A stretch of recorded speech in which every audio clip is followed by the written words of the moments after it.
Hi అండి, అందరూ ఎలా ఉన్నారండి? బెండకాయ పులుసు చేస్తున్నానండి. చింతపండు టమాటా వేసి పులుసు పెడతానండి. బెండకాయ ఒక 4 స్పూన్లు ఆయిల్ వేసుకుందామండి. ఒక 2 ఉల్లిపాయలు తీసుకున్నానండి. ఒక 3 పచ్చిమిర్చి తీసుకున్నానండి, వేసేసుకున్నామండి. ఇది కొంచెం వేగాలండి. కొంచెం కరివేపాకు వేసుకున్నామండి. ఈ విధంగా వేగాలండి. ఇప్పుడు టమాటా వేసుకున్నామండి. కొంచెం ఉప్పు వేసుకున్నామండి. తగినంత ఉప్పు అండి. మంట మీడియంలో పెట్టి మూత పెట్టుకున్నామండి. ఒకసారి కలుపుకున్నామండి. ఇదిగోండి టమాటా మగ్గిపోయిందండి. ఇప్పుడు బెండకాయలు వేసుకున్నామండి. బెండకాయలు తీసుకున్నానండి. చూసుకొని కోసుకోవాలండి. కుర్చీలు ఉంటాయి కదా బెండకాయలు, కోసినప్పుడు చూసుకొని కోసుకోవాలండి.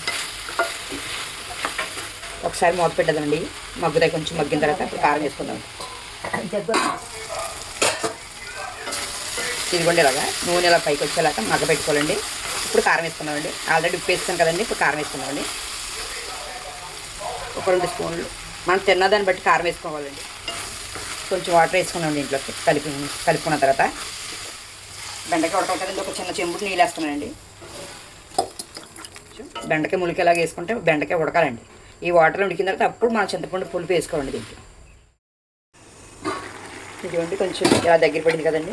దగ్గర పడిపోయిందండి. ఇప్పుడు చింతపండు పులుసు చేద్దామండి. నిమ్మకాయ సైజ్ అంతా చింతపండు పిసికి రసం పక్కన పెట్టుకోండి. ఇది వేసేసుకున్నాను ఫస్ట్. పై తీసుకున్నాండి. అడిగిన కొద్దిగా ఇసుకలాగా ఉంటుంది కదా, మనం ఎంత కడిగినా సరే ఉండిపోద్దండి. ఒకసారి కలుపుకుందండి. ఉప్పు చూసుకోవాలండి. ఉప్పు అది కరెక్ట్గా ఉందో లేదో చూసుకుంటే సరిపోద్దండి. ఇదిగోండి పులుసులాగా ఇలా ఉండాలండి. ఇదిగోండి అయిపోయిందండి. ఈ విధంగా కొంచెం ఇలా పులుసు ఉండగానే పులుసు ఉండగానే చిన్న కొంచెం బెల్లం వేసుకుందామండి. బెల్లం వేస్తున్నానండి. ఒక స్పూన్నర అలాగే వేసుకుందామండి. బాగుంటుందండి బెల్లం వేసుకుంటే, చాలా బాగుంటుందండి. బెల్లం వేసిన ఒక నిమిషం ఆపేస్తున్నానండి. కూడా ఒకసారి ట్రై చేయండి. నచ్చితే లైక్ చేయండి, షేర్ చేయండి, సబ్స్క్రైబ్ చేసుకోండి.